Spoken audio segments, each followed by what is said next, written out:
Ladies and gentlemen, there is a power within each of us that often goes untapped. A power that can move mountains, change lives, and shape the future. It's the power of our voices.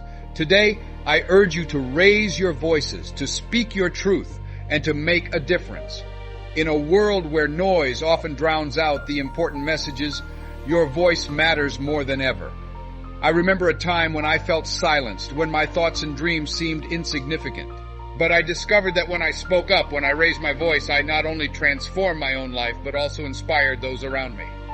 Your voice is a gift, a tool for change. It carries your experiences, your wisdom, and your unique perspective. Don't let fear or doubt silence you. Embrace the power within and let your voice be heard. Because when you speak with conviction and passion, you become a beacon of hope and a catalyst for transformation. Things are going as they should in the world. But while I was saying forgive them, I remember trying to picture these people in my mind and seeing two people standing there without faces because I didn't know how they looked. But I let go of that. I let go of that bag. Do you remember someone you hurt or failed either on purpose or by accident? Think about someone who has hurt you either on purpose or by accident. Consider them. Someone who makes the room turn red when you think about them. Imagine them and tell them, I forgive you. I forgive you no matter what. Wow, that's a lot of weight lifted. I told myself, wait a minute, I can't, when I thought about that guy. Not at all. This person did something bad. This was my mom. You have no idea what we went through. My student told me to hear you out. Give it up. You should forgive someone if you want them to forgive you. We're all not great. It wasn't easy, but we've all done bad things. It's not simple to forgive.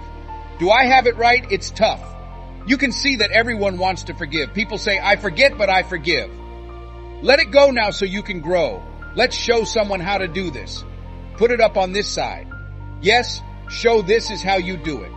Let's go. Negative thoughts, anger, and shame are thrown away. Anything that's been stopping me. Let's bring something in with that right hand now. I bring love, peace of mind, good friends, and a lot of money. I don't understand why some people get loud when we talk about something important. They do get serious though. Do you get what I mean? Most of the time, people use two hands instead of one. After that, they try to take someone else's hand. You know, making sense of our past again. Being aware that we can move forward from where we are. That we can start to make the life we want, one that gives us power, makes us happy, and helps us be in charge of who we are. Knowing that when we start to look at new things in life, when we start to work on improving ourselves, when we stop following the crowd and start to stand out, we are waking up the thinker in us and training and holding back the emotional part of ourselves. It's not simple, but by practicing over and over again. What does practice make? Without a doubt not. Take that set of beliefs apart. With practice, you can get better. You can always do better.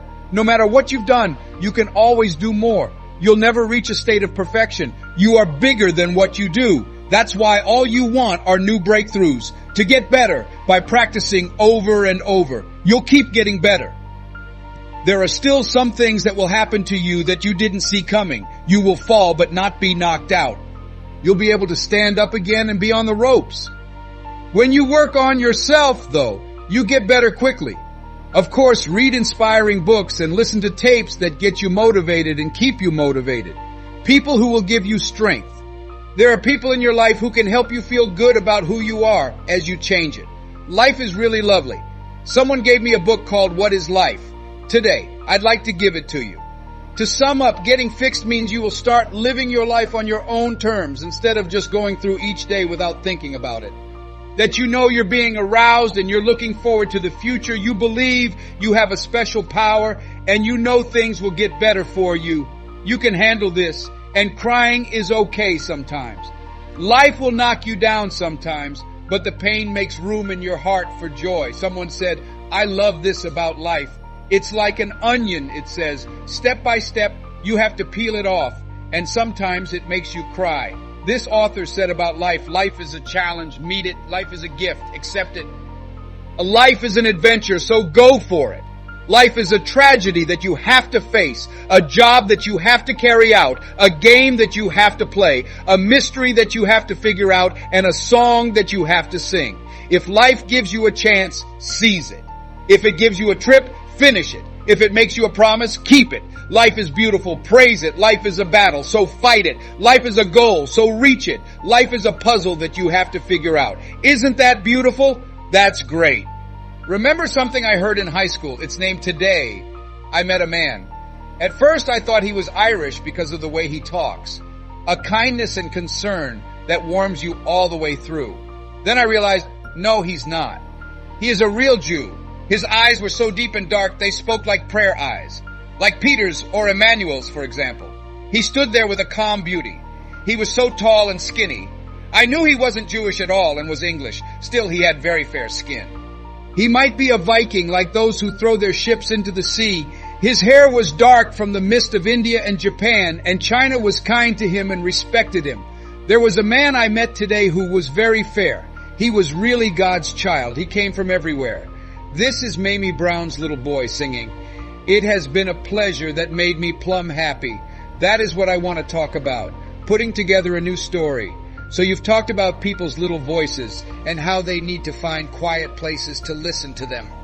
You've also talked about how culture can chip away at people, whether it's because of racism and oppression, or because schools teach you to be a good cog in the machine, or whatever else people have to fight against. How can people who are listening to this now, especially adults who have all those labels on them and whose creativity has been squished, how do they get to hear the voice? How can they connect with each other to spark the ideas that will help them leave that and move on to something else? That's the reason you made this software. You and your group. In order for them to do that, they need to be exposed to something that will change how they see themselves. Besides that, they have to join a group of people I call OQP. Only good people. A guy who made a huge difference in my life. When I was a junior at Booker T. Washington High School in Miami, Florida, I went into his class to find another friend. He told me to go to board and work this out. I told you I couldn't do that, sir. He said, why not? I told you I wasn't your student. He told you to do it anyway. The other kids laughed and said, that's Leslie. He's DT. He then asked, what is DT? That's him. His twin brother is smart, but he's not as smart. I told him, yes, sir. After coming out from behind his desk, he glared at me and told me not to say that again. What someone thinks of you doesn't have to become true for you. I learned 3 things from him. He told the young man, if you want to be successful in life, you must first change the way you think. He said that life doesn't give you what you want. Life gives you what you are. Second, work on your OQP. Only good people. You make about $2,000 to $3,000 more than your best friends. I learned that. I left all of my poor friends. I told you to leave. I used to be so poor that I would walk by the bank and set off the alarm, you know. Third, he told them to improve their speaking skills because every word they spoke showed the world who they were. He told me those 3 things are the most important ones you need to work on to get out of Liberty City, poverty, and Overtown. I can see you watching me and I know you want more. Getting away from where you are now will help. Your eyes show that you are hungry. That's why my book, You Gotta Be Hungry, is almost ready to be released. I love that idea. I love that title. How do people get hungry? When you find something that's you get hungry. I think that each of us is original when we are born, but most of us are copies when we die. You need to figure out what makes you happy and what speaks to you. The thing that helped me become great as a speaker was realizing that the industry has been taken over by people who speak to sell, which is fine as long as you make money. Someone spoke and changed my life, so I want to change others' lives too. This is what I'm passionate about, what drives me, and what I feel in my heart. The key to that hunger-driven life is to live from the heart. I didn't do what I'm doing for years because of how I was taught and the type of programming I had. I would see people who had degrees, PhDs, MBAs, and other qualifications that I don't have. I told myself over and over that I couldn't do it. But Mr. Washington, that day we became friends, and he taught me that what other people think of you doesn't have to shape your reality. He also told me that I needed to work on myself and have a determined attitude, and that no excuses were okay. You have to make it a priority in your life and not give up on it. You have to have a clear picture of what you want to achieve and do everything you can to make it happen. Learn how to win even when things go wrong, when you're disappointed, or when you fail. When I give talks, I tell people, you will fail your way to success. When life hits you, try to land on your back, because if you can see the top, you can get back up. So setting goals that are outside of your comfort zone, being in relationships that will push you, and surrounding yourself with coaches and mentors can take you to a place inside yourself that you can't get to on your own because you can't read the label when you're locked in the box. So those experiences push you to the next level and keep moving forward in your life, doing new and exciting things that I haven't seen, heard, or entered the hearts of people. That's what God has in store for you when you live a heart-centered life and decide that you're going to live a life that will outlive you, a life that will leave a legacy, and a life that will change the world.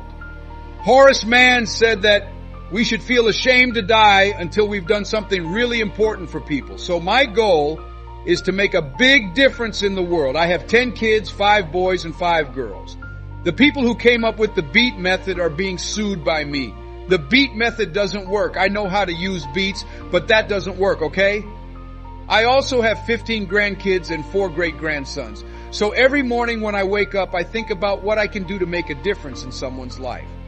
What is it? How does that look? I enjoy seeing you. I'm really happy. I began to do push-ups. I said, all right, I'll go on. That will be seen by him. Yes, I have muscles too. Wow. What you've accomplished with your mind is truly amazing. There's probably nothing else you need to worry about. In the years she had been drunk or high, my friend who was in jail had wasted her life. I asked you, when did you decide to change your life? She hasn't used drugs or alcohol in 21 years. She also said that one day she was cleaning the jail warden's bathroom. She said that as she flushed the toilet while cleaning it, she had a aha moment and told herself, if I stop doing drugs, I'll never have to clean a warden's toilet again. That's pretty cool, right? That was like a wake-up call for her. From then on until now, she has never touched a cold drink. She hasn't used drugs since then until now. From that point on, she stopped hanging out with her drug-using friends. Even now, many people who aren't in jail or dead still believe that time. We all have times in our lives when we need to wake up. I remember working with my mom when I was 10 years old. She was on Miami Beach cooking for rich families. We ate the food that these families' leftovers that she cooked for. They were nice and gave a lot. Mamie, they would tell you that you could pack up any extra food and bring it home to the kids you had adopted. I remember looking at these big pretty houses and asking my mom, Mama, she asked Leslie, what is it? I told her that I would buy her a big, beautiful house like this one day. Where did I come from? I now have a twin brother, and I believe that what happened to me did not happen to my brother. The part of the house where he worked didn't let him see something I did. What was played every day was motivational music by the rich owner of this house. I had to clean up his office and make sure that his cigar ashtrays were empty. I also had to vacuum and dust the shelves. But I was listening to these texts at the same time. Earl Nightingale said, "We become what we think about." We're all self-made, but only those who have done well will say it. Life is more busy at the bottom, so always try to get to the top. At the time, I had no idea that my mind was being trained. Here's what I know about you when you look at your goals and dreams. To be successful, you have to really train your mind. You have to plan how to program it. So, my brother didn't understand that he was in a different part of the house. But that contact helped me in some way. It changed the way I thought.